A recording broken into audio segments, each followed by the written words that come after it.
and beyond. Meet 981fm.com and IR Station. Nancy, Smokehouse. It's the urban heat. Shout out to Coach Live. To conversations that's gonna keep you winning. Sunday nights at 10 p.m. On the urban heat, just calling. Conversations with Coach La La La La La La La La Coach La La La. If you got something on your mind, you can call in, you can hit a line.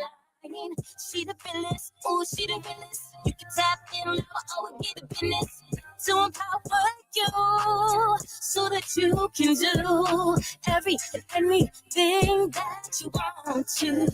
You can hear me, Coach Allen, it's time to listen to conversations that's gonna keep you winning. Sunday nights at 10 p.m. on the urban heat, just calling. Conversations with Coach La La La. La la la la la la, Coach La La La La La La La La.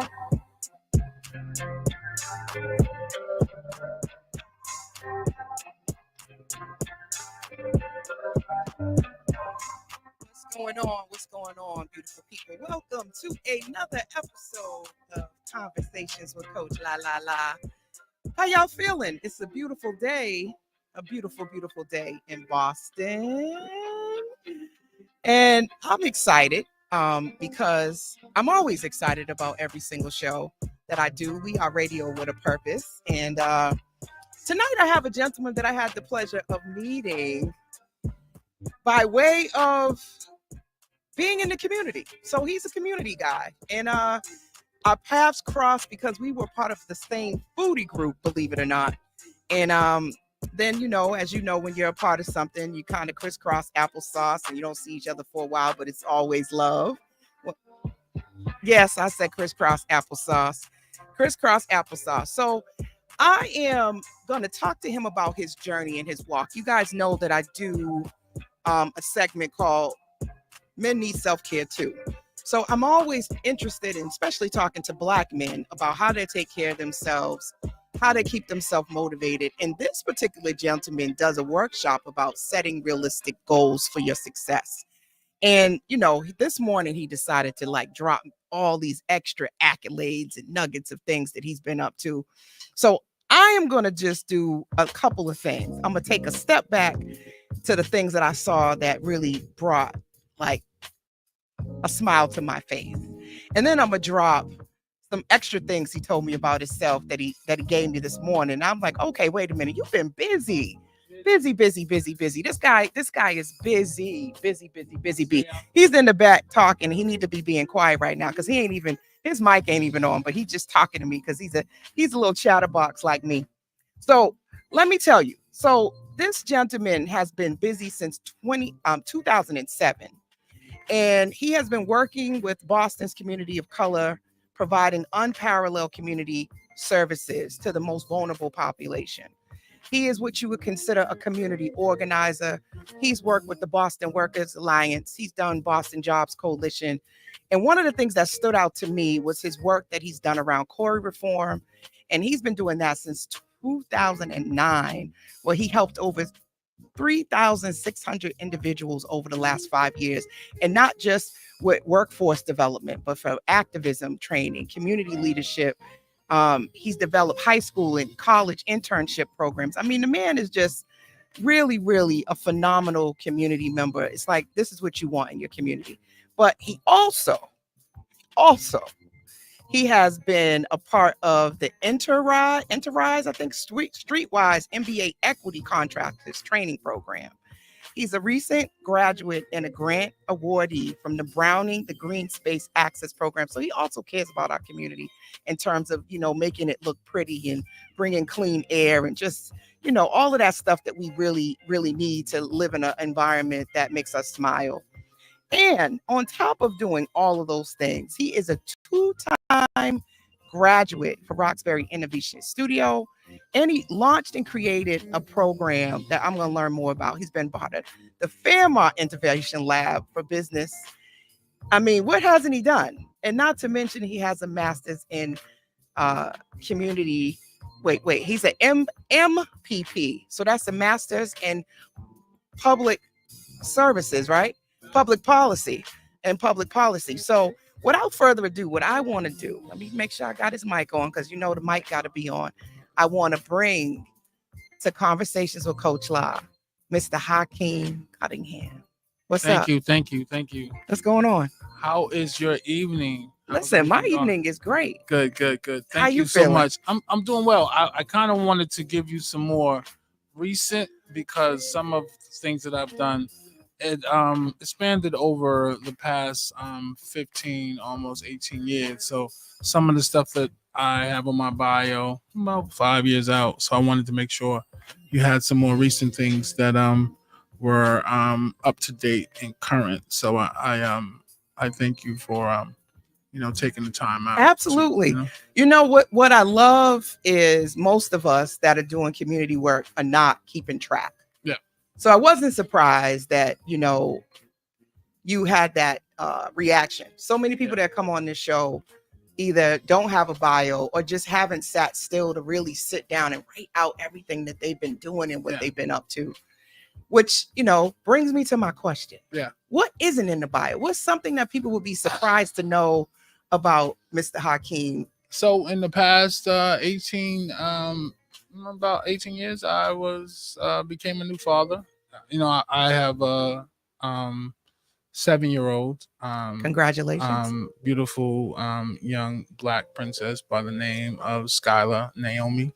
All right. Hey, Skylar Naomi. And I also have an older daughter by the name of Trejor. And she, we've been in a space where as a father who started off in my 20s versus a father now in my 40s is a little different. So, I've done a lot of work, but I've also been in the personal space of being a dad and to be specific, a girl dad, trying to create this, trying to create a space for her because, I grew up rough around the edges. So I had to figure out how to soften my approach to, accept this newborn young little girl into my life and then, create a safe space for her to develop and grow. So that was very important for me. Wow. So you are not the first gentleman that I have had come on the show that are like doing a second round of being a dad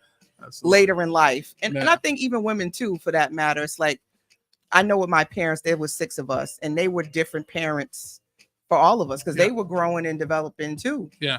There's actually an episode where my 2 sisters and myself talked about having different versions of a parent and how that impacted us.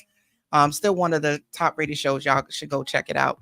So for everybody who's just now tuning in, you are listening to Conversations with Coach La. I know you out there. It's a Sunday evening. Hopefully you got your favorite cocktail, your coffee or your wine, and you're just going to sit back and relax.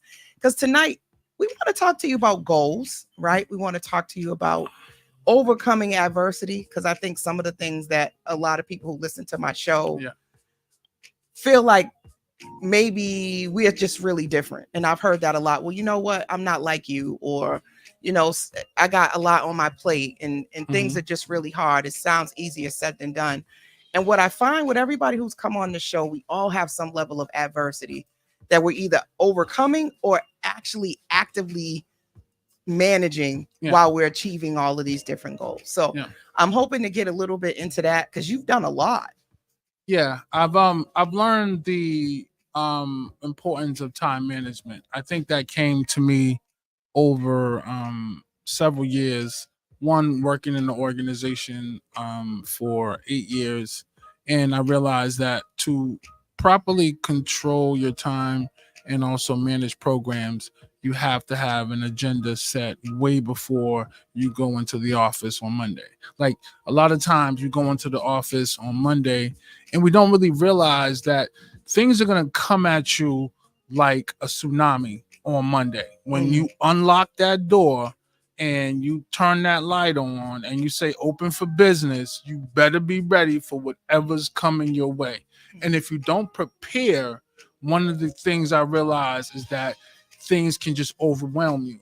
So one of the things I think that was very important for me is we created and structured sign-in sheets, appointments, and we also kind of organized individuals' needs in the community relevant to time and attention to that specific thing. If it's going to take 30 minutes, an hour, 2 hours, or is it going to be a repeat need where they need to come back over a period of weeks and months in order to resolve whatever the issue is, because everyone wants their problem solved immediately.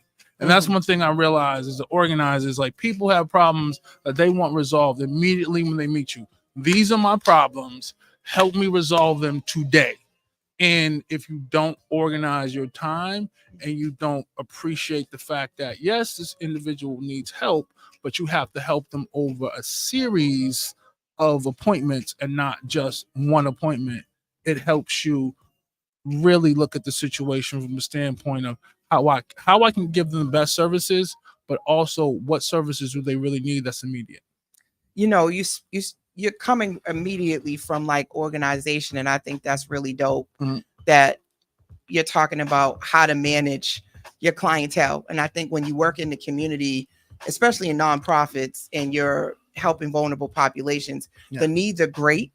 They're overwhelming, but it also speaks to motivation, right? So people want what they want right now. They want their problem solved right now.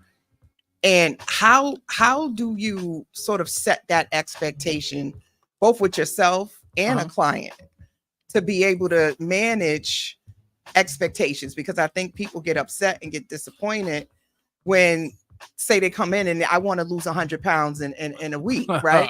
And it's not realistic. So I think like tonight's conversation is all about setting realistic goals. And I think that happens within our internal selves and what people expect from us. Yeah.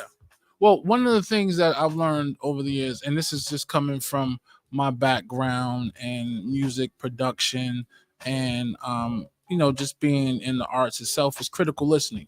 You have to listen to an individual's problem and say, okay, is this a problem that we can resolve today? Is this a problem that we can resolve over a series of days? Or is this a problem that is very elongated and we are not going to resolve this in no time soon, but we'll peel back the layers necessary to get to the root issue, and then we'll try to get the necessary resources, support, and the village around you so that we can resolve this. Because one thing I realized in this work is that sometimes I don't have the answers. I might be the individual who does the intake and is the critical listener and the sympathizer with the individual's issue, but I am not the one to build the village around to resolve that issue itself. So one thing I've realized is that I try to be realistic with people and say, once I listen to the complete story, then I can start to be able to build what you need around you in order to give you the necessary support as a human being, because we all need to be handled either with a silk glove or sometimes we need to be handled with working gloves. So I've learned the difference between a working glove and a silk. A working, y'all heard that? He said a working glove and a silk glove. Yeah, absolutely. Okay, so that's a nugget I never heard before. So explain to those that are listening, what's the difference between a working glove and a silk glove? Because I got my own sort of breakdown of that analogy. Okay. So if you want to tell me your analogy, that I can. I think it's with empathy and care, sort of like when you put sugar with the medicine, right? With a silk glove, I'm going to handle you with care, right? A working glove for me is like, get your hands dirty. I'm sort of going to apply some pressure. We about to roll our sleeves up, right? And not everybody's ready for the work. Some people need a hug, right? So the silk glove is more so about understanding the fact that this is a very layered issue that you're presenting to me as a human being. And I am not necessarily the one licensed, validated, or have the necessary lived experience to give you all of the feedback you need at this point.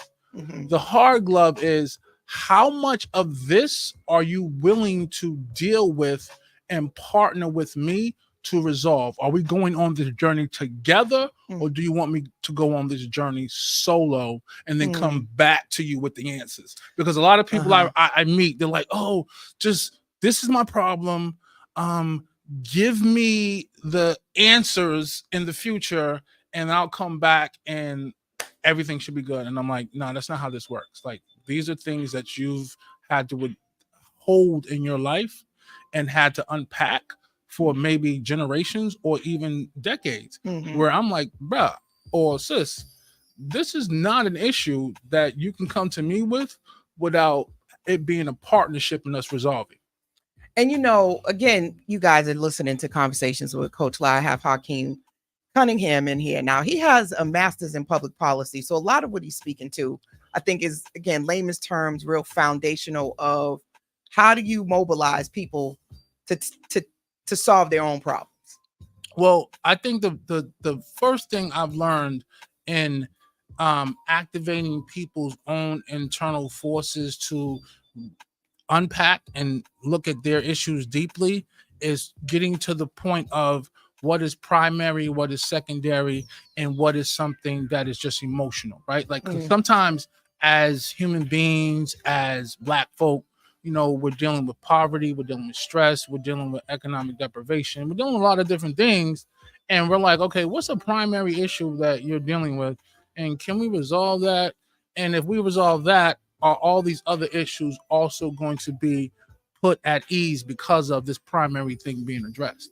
Or is it a tertiary or second or you know, issue where you're not necessarily dealing with it, it's just emotional, and you just want to deal with the emotional part of it because then you have a deeper and more solid headspace to deal with all the other things that come at you in the world, you know? Well, I think you speak to, are you familiar with Maslow's hierarchy of needs? Maslow's hierarchy of needs. Okay, absolutely. Absolutely. So sometimes we can't even get to what you're talking about, which is the self-actualization because of the emotional piece, which is like the bottom. Right. Like that's the first layer. If people are mentally distressed, how do they function? Well, I think, okay, so for me, I realized that dealing with so many community residents and folks from the neighborhood, I think we're stuck in our emotional turmoil because of our life's traumas and situations that may have happened in our childhood or our young adulthood. Like, we didn't have the tools to articulate what was happening to us, right? And to explain that to others was one.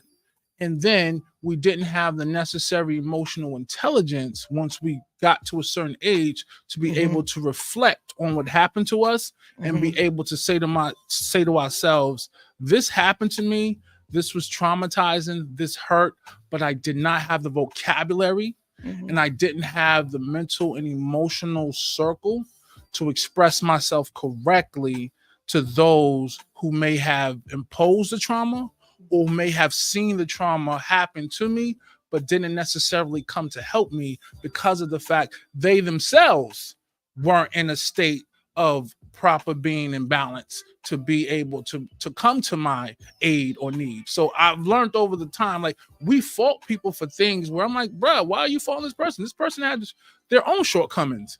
Like, so for you to get in your feelings about them not coming to you, how about you asking the fact that they didn't have the equipment they needed to be the proper friend, parent, or, you know, village circle, you know, to support you in whatever you were going through. Yeah, and I mean, first of all, that is one of the primary reasons I think people come to therapy or start to want to process is to try to understand. I have grown as a therapist to understand that even if we unpack all of that, your immediate need isn't addressed. Right. And so for a lot of my male clients, they're like, what's the point of talking about it? Right. Talking about it isn't solving it, isn't getting me more money, isn't getting me to a place to see my kids. And I often say, okay, well, let's say you could create what you want it to look like. What would it look like? Let's talk about what you want things to look like and sort of to move them out of problem and into what we would call manifestation, visualization, if you Okay. wanted to look that way, well, what do you think would need to happen? What would need Okay. to change in your world or with your child's mother for that matter So to create your reality? So I think one of the things that I've had to learn over the years is that we also operate where we have an emotional body, a pain body. You know, we have these different parts of us that we speak from and we operate out of, right? And because of the psychology of that, we tend to be in a situation where we're always like going into something where we cluster our output to the world, because our output is also dealing with the fact that we're trying to articulate our pain, we're trying to articulate our emotions, we're also trying to articulate our inefficiencies based off of our upbringing, because not everyone's parents was able to give them the necessary tools to operate effectively in this world, right? Like if you didn't have the proper upbringing with your mother, you didn't have the proper upbringing with your father, or if your father was estranged or your mother was estranged, or if they was on drugs, or individuals were going through like abusive relationships and you were a child inside of that family dealing with an abusive father or abusive mother, you have to deal with the realities of what that did to you. And how is it that now that you have to look at this individual and say, I'm broken because I came up in a broken environment? And how do we deal with the realities of saying, okay, how do I unpack my brokenness while appreciating the fact that I had two adults or more than two adults who were also broken, trying to work with me as a child to bring me up to this point where I come to the self-actualization and realize that, hey, no one had the answers. We all had a deck of cards that was shuffled the wrong way, and we all were dealt a wrong hand, but we have to figure this out as we grow into our greater selves, you know? So you just said a mouthful. And I know people are like, what in the world is he talking about? Right. He got real. So breaking it down into real simple terms, I think we know in our body, because there's a book. I hate when I can't remember the author, but the body keeps the score. We know for the most part when something doesn't sit right with us, right? Where we've been done wrong. Right. I think often when we're kids, I think that's our most innocent. We know when people are being mean to us. We're quick to say, you know what, that person's mean to me. You're not being my friend. Right. So it's not like we don't know, right? That we don't know when something isn't right. Right. But then you have adults, and this is where I challenge us, which I don't want to go too far ahead, right? But I challenge adults to rethink and reframe this idea of do as I say, not as I do.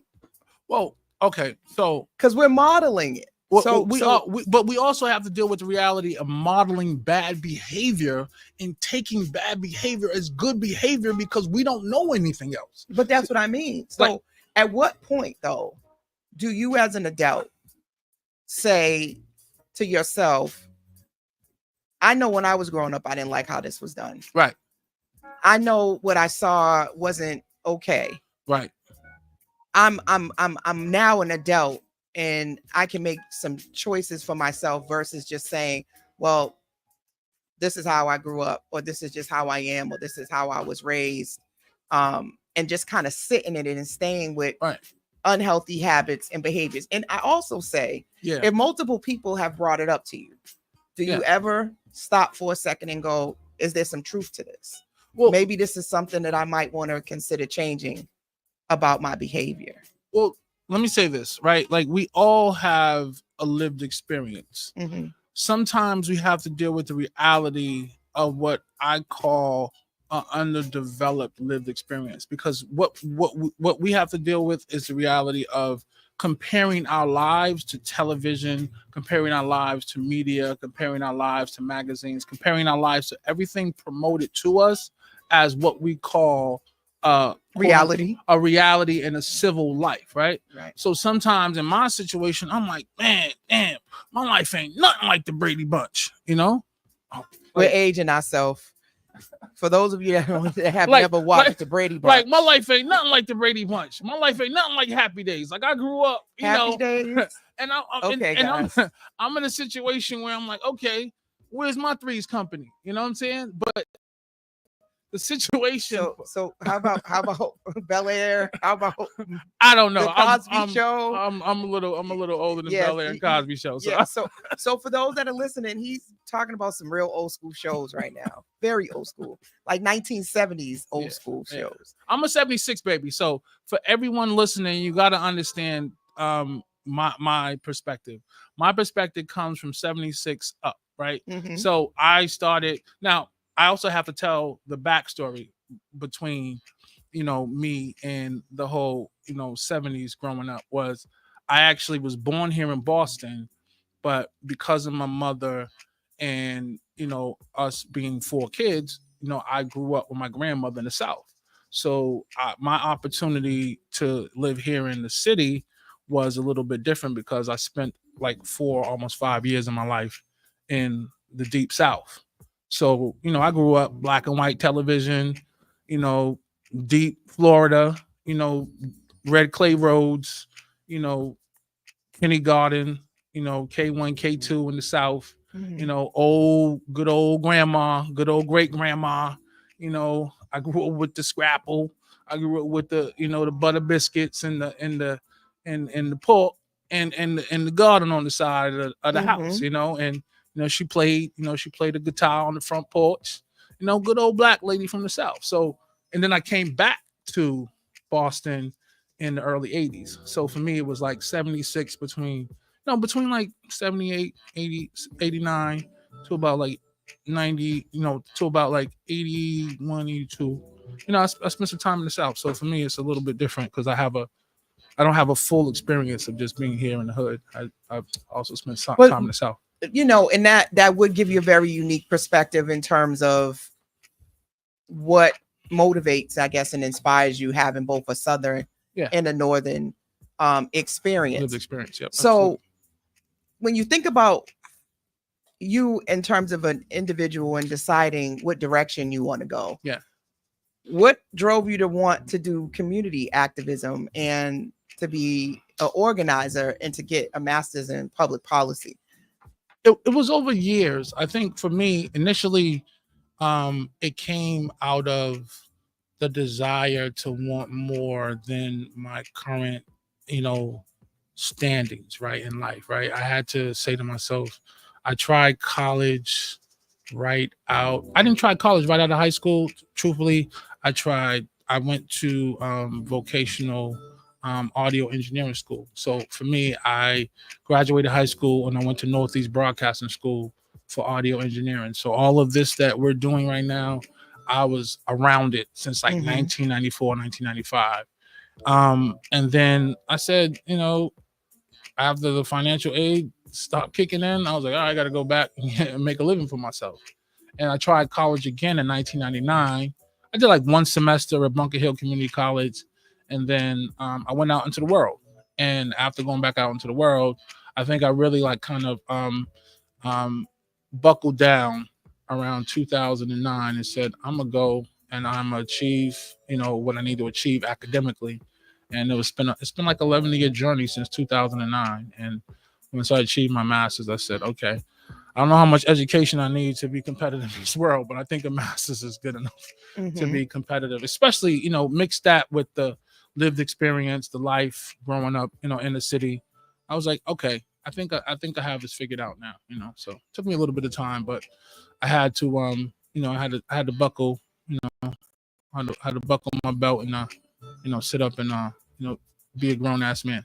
I mean, sorry, I don't want to. But so it's interesting because the way you make it sound is like that was just a straight trajectory. No, absolutely. So smooth and easy. I grew up in the South, and then I came back up north. I might give you the struggle part too. And I just got it together, and I decided I needed education, and I decided to go change the world, right?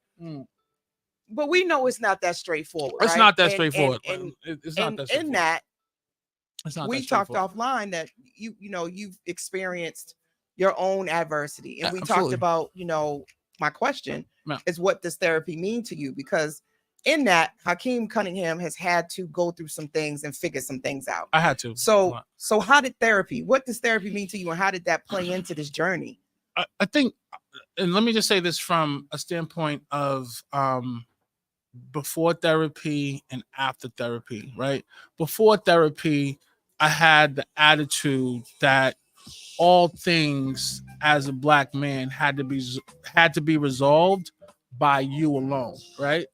Then after therapy, I realized that there are certain things that I don't have in my emotional and mental toolbox that I need to have available to me to give me the necessary space and the breadth and depth to deal with the things that are multi-layered and complex in my life. Because we tend to be like, oh, okay, because we tend to approach things with a level of aggression or a level of retraction where we either move away from it because we can't immediately deal with it, or we tend to move forward because we either want to catch it, kill it, or eat it. You know what I'm saying? Like we go into our very base, animalistic nature where we can't resolve it with logic. We want to resolve it with force, and so I've learned that not all things can be resolved with force, and that some things need to be resolved with a long-term logical strategy outside of an emotional strategy.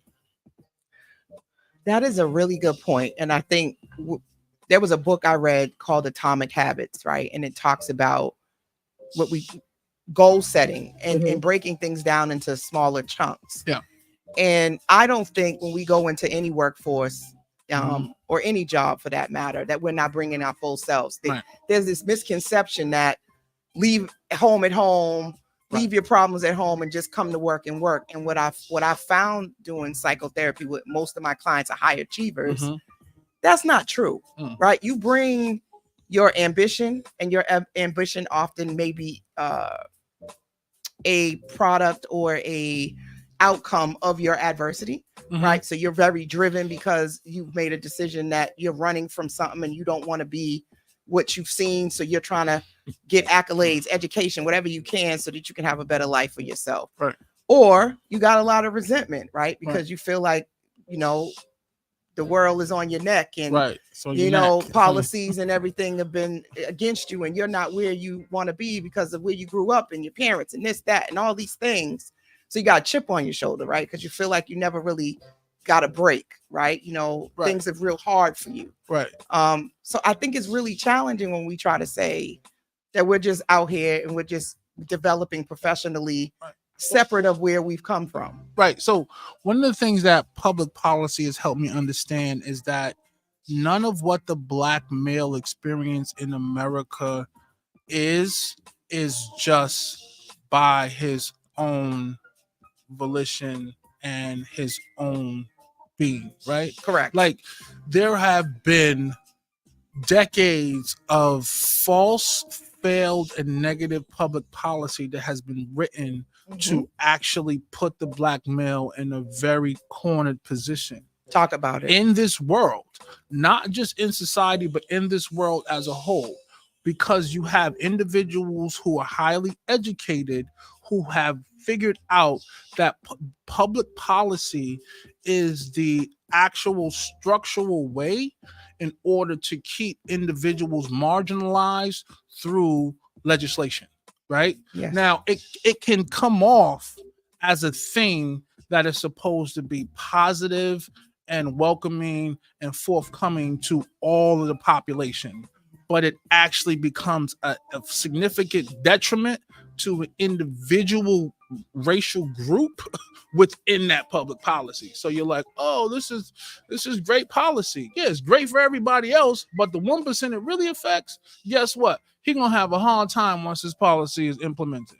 And he's gonna have to deal with that for decades up until he finds a way to strategically come up from under that public policy that has been oppressing him, You make a valid point. One of the things of being a social worker that we had was a public policy class, and it's the fine print, right? It's the devil in the details, the language, and it's also the people who sit in the room and the group think. Right. Anybody that doesn't know what that is, you got to go look it up. But there's often, due to power, privilege, herd mentality.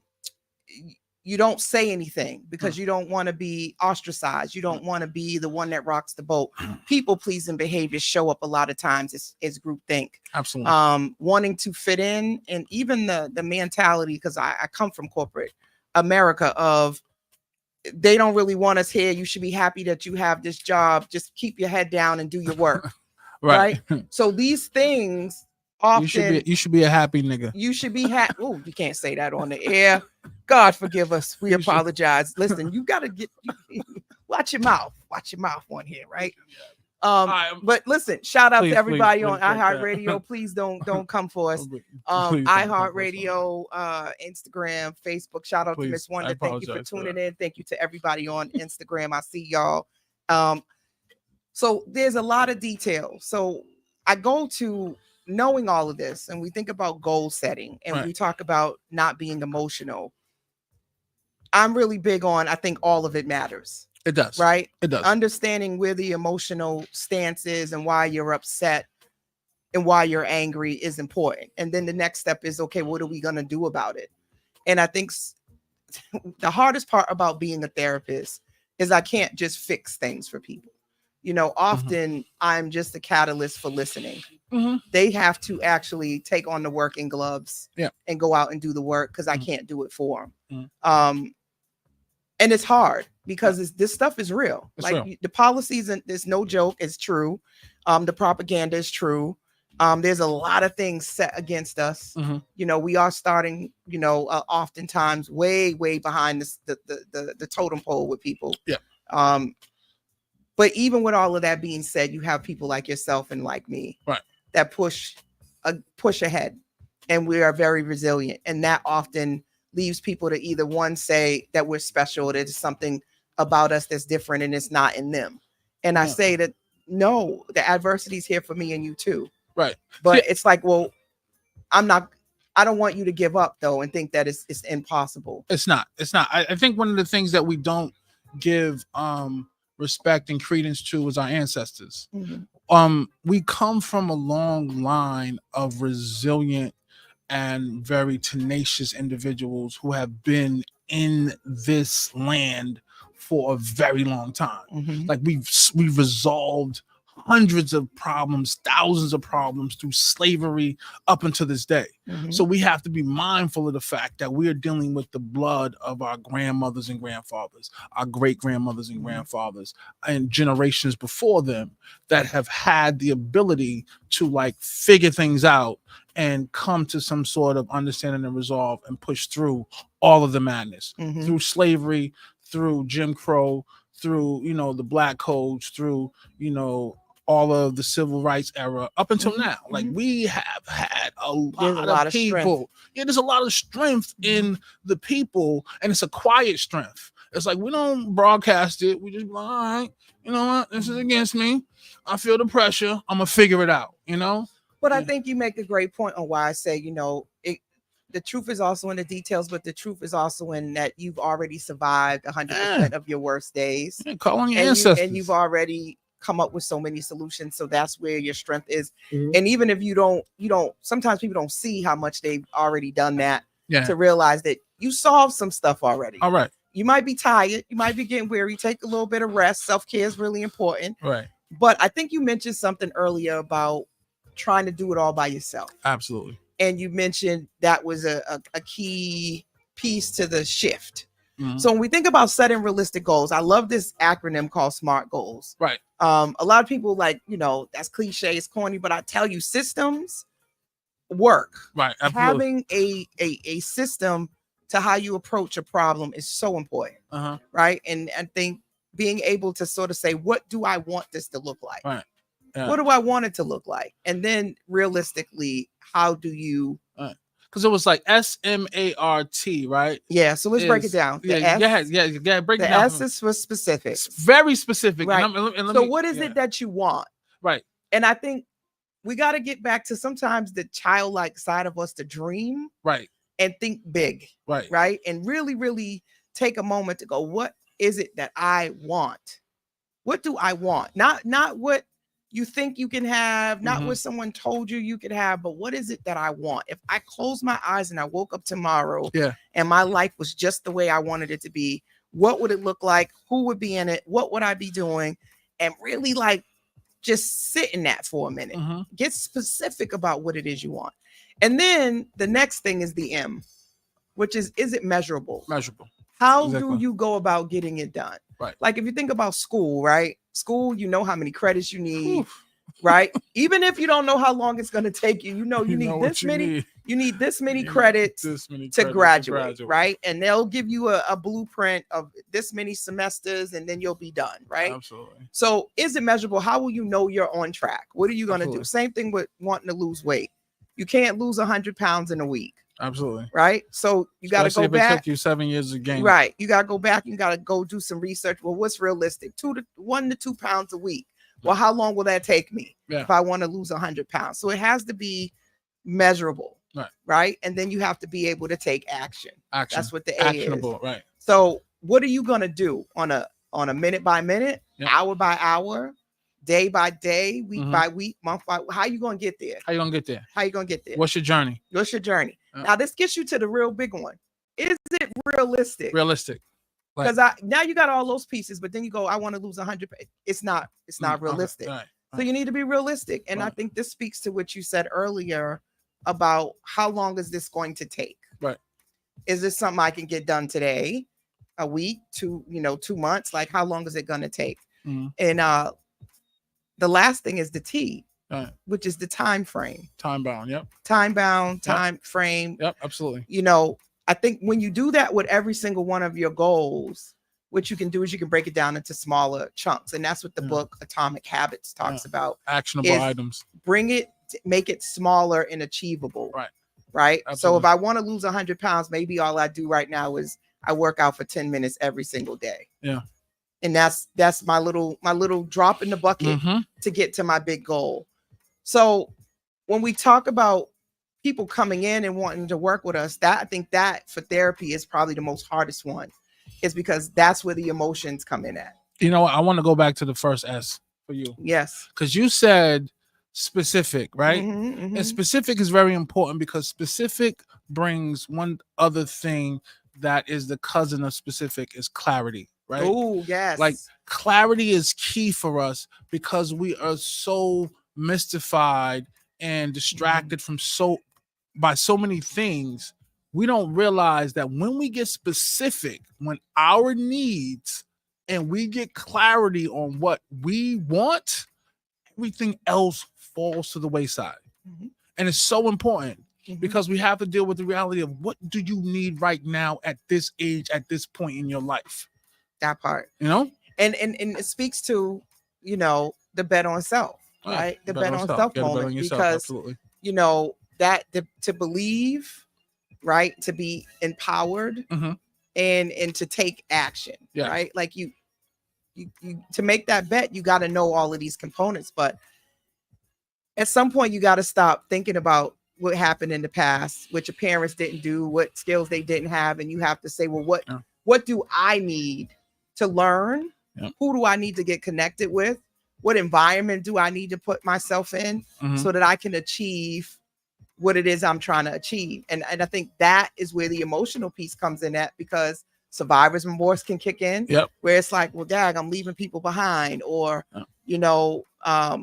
I'm gonna alienate my family, or you might have to divorce that husband or that wife, you might have to move out of that neighborhood, right? And these things sort of can be an emotional reaction of like, I'm selling out. I'm not being loyal. And this is where a lot of my clients, the people pleasing kicks in, which is I'm being selfish.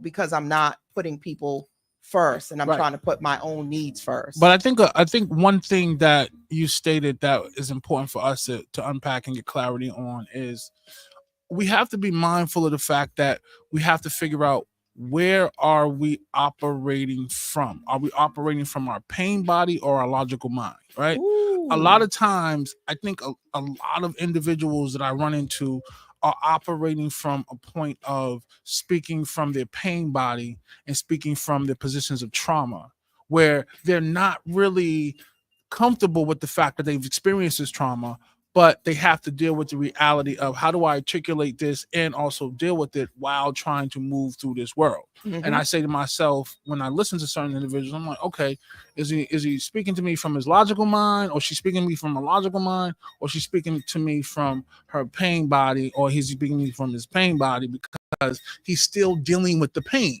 because he hasn't had the necessary tools to move up and out and away from the pain and the trauma that happened to whomever that was, it brings us to that whole idea of what does healing look like. Yeah, absolutely. Because this is like, again, there's so many buzzwords, right? Like now it's like so my healing journey. I'm on my healing journey, and I'm my soft girl era. My soft girl era, and self-awareness, this and self. But what does it mean absolutely to be self-aware, right?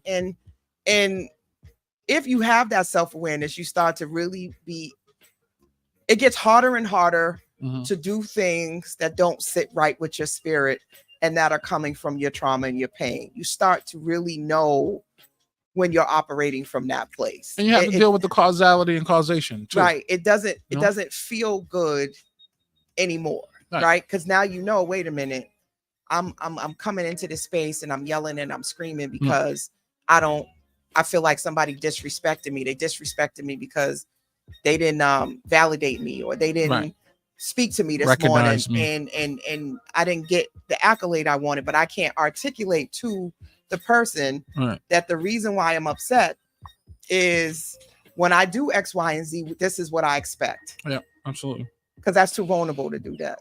Well, I think the thing too that we have to deal with is the fact that we want other individuals to unpack our pain. Tell me more. Right? What you mean?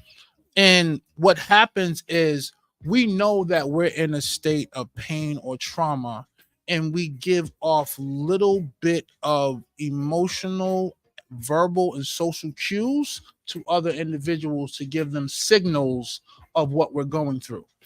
But what we don't do is we don't say, hey, I'm opening up this safe space for you to help me with XYZ that I'm experiencing, because if I was to unpack it myself, I don't know if I can handle it all. So I need help with this piece of it, So I realized that with a lot of people I run into when I'm, just socially conversations and, even helping people with like business and workshops and everything like that, because a lot of people tend to want to have businesses, but they're not fully grounded in resolving the issues that keep them from being their more successful selves. You just set a whole bar there. So the expectation of other people to unpack our stuff. So here's what I hear. Read my mind. Yeah. That's what I hear. Right. I hear read Pick my up mind, on my pain. Read my mind, and hot cold people. Right. Like you never really know what's going on, and they don't really tell you how to support them. Right. Or what we express it through dysfunction. Like we express it through dysfunctional behavior around people who see us in their best light. Like we see certain individuals in their best light because we've known them for so long. We don't see them in a negative light, right? Ooh, you just talked about something right there. So we talked about the duality that someone could be a nice person to one person, and somebody else could see them as an awful person. And how can two things be true, right? Toxic. Or individuals that date one person and that person loves them and it's the best relation they've ever been in, but the person they have children with think they're a monster. Absolutely. And think they're the most awful person, and they're still in their pain and trauma from the person that they dated, but now they're in this new relationship and they're trying to move forward, and their partner's like, I don't understand. I think he's great or she's great with the kids. And the other person's like, yeah, you didn't date him when I was dating, you didn't date her when I was dating her. And I think that makes it difficult for people who are changing and growing and evolving. And people know them from the past, and they're still holding or lingering their past. Those people that are lingering your past over you usually have some type of relationship with you. And there's probably some pain and trauma that they haven't resolved that you may have actually inflicted on them. Absolutely. Absolutely. So it's Unbeknownst to you, though, like sometimes we have to deal with the reality that we don't know that our reaction to certain things causes a silent trauma because we wanted that person to react differently. And because that they didn't react a certain kind of way, we take that as an assault. Like this person either verbally, emotionally, or psychologically assaulting me. But no, this person only reacted the way that they knew how to, but you took it on as something else, which further re-traumatizes the body and the mind, right? well, those are called triggers. Well, you have to put everything in a bucket or a box in order to be able to process it the correct way, right? What we call that compartmentalization. Yeah, and we do that all the time. Right. And I think we do that. I mean, I think when I say, you're instructed to leave whatever problems you had at home to go to work is compartmentalization, right? Black folks don't do that. Well, some people do it better than others. Some people do, and I but think most our black level, folks, we don't. Well, I respectfully push back. I think our strength and our resilience often is that, right? When we are able to repress and or not deal with something, I think that's a coping strategy to be able to do that, right? Because there's a lot of people who have learned to go in and smile and get along, but inside they're screaming. Right. And they're ticking time bombs, or they go home and they get high, or they go get, a drink at the end of the day. So I think most people have learned how to do that. It's just being able to realize you have the skill and you can also do it in other arenas in a healthy way too, right? You can choose how you want to show up. I think people sometimes want to say that they can't, but you can. Yeah, because if you can't catch it, kill it, cut it, or bump it, you kind of trying to figure out how to handle it. So I want to ask the question to you is how do you deal with compartmentalization in your professional forward-facing public arena versus your private self, and what do you do for your level of wellness when putting on those jackets and taking those jackets off?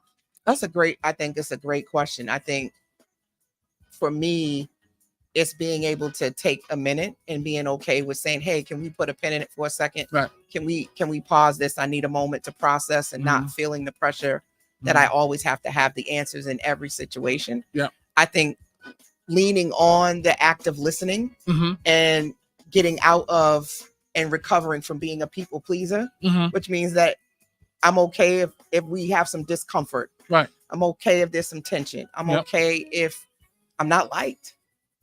Right. I think in my professional world is making sure that this isn't about whether or not my client likes me, but am I being effective? Am I being useful? Got it. In my private space, is my relationship solid enough? And am I safe enough in this relationship for us to have a conflict and not feel like you're going to abandon me or I'm going to abandon you? Do you feel like in the spaces professionally that you're in, individuals always come to you as if you need to have the answers right away? No, I don't think that's what it is. I think that's an internal thing. Yeah. Okay. I think going into this work and just coming from being the position of being the oldest was that I felt the pressure that I was supposed to have the answers and fix things. Right. So that was a learned behavior. Yep. I have had to work on that myself to realize that's my internal drivers. And when you talk about people processing your trauma and your pain, understanding that that's something that someone doesn't even know that I'm experiencing when they come to me, that I'm inside like, oh God, I need to have an answer. like we're trying to figure it out in the moment, panicking or whatever. So realizing that that's my own stuff. I think as we start to, wrap up the conversation, I had came across, which a lot of people have, because she's gotten really popular, Dr. Bryant. She spoke to Cam Newton, and I also watched her interview with Nick Cannon. Right. And she framed it in high functioning, low functioning. And she framed it in low value, high value.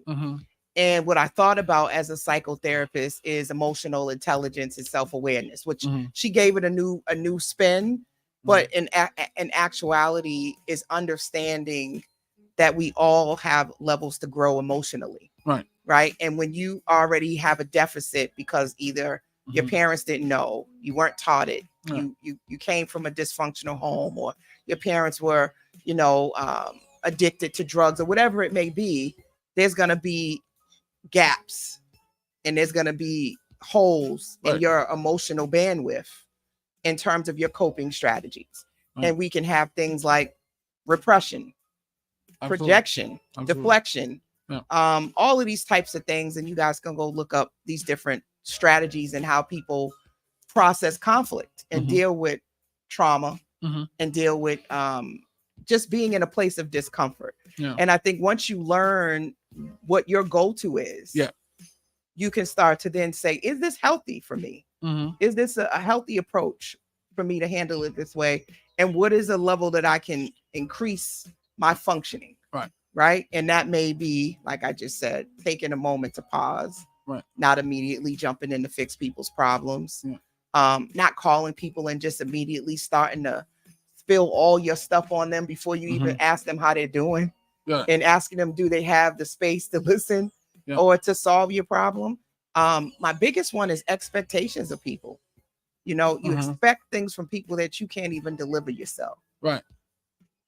That's a big one for me. So I love the way you put that and position that. So one of the things that I look at is I look at the firefighter burning building analogy, right? Like some individuals rush into a burning building as a firefighter. They have equipment, but not the necessary equipment, and they don't know the full scope of the building that they're running into that is burning, right? Are they individuals? Are they pets? Are they children? Are they babies? Are there adults in this building that is burning, right? So you have to understand before you rush into something, what is the full context of what I'm running into as a firefighter? And do I have the necessary equipment to bring out everyone in that building to safety?